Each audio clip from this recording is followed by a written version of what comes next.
What is a quid pro quo contribution? Why is this concept important, and what does your organization need to do if you receive one? Let's talk about it.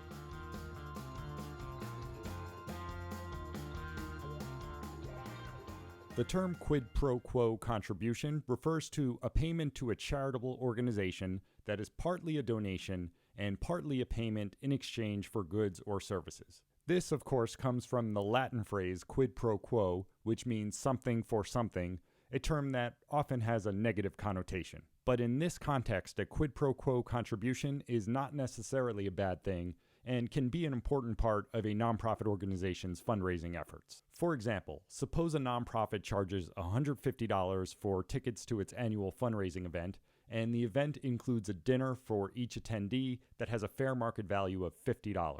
This would be a quid pro quo contribution because $50 is considered a payment for the dinner, and the remaining $100 is considered a donation to the organization.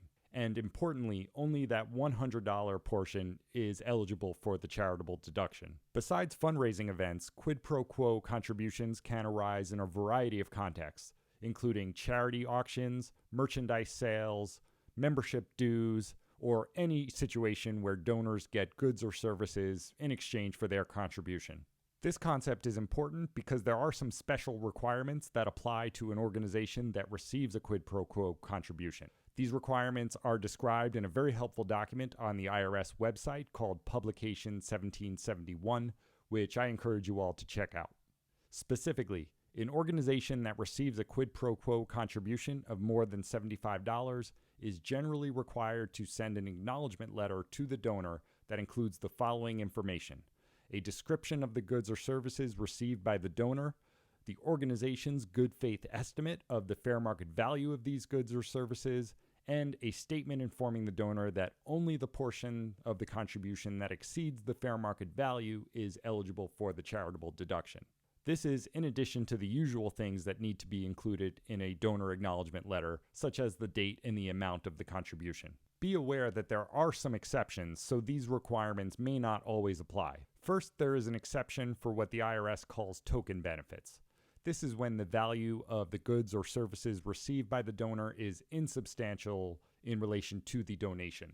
For example, if a donor makes a $100 contribution and receives a sticker or a calendar, that would typically not be considered a quid pro quo contribution. And there are other exceptions as well for certain annual membership benefits and intangible religious benefits. Be sure to check the IRS website for more detailed guidelines and specific dollar limits that apply to these exceptions.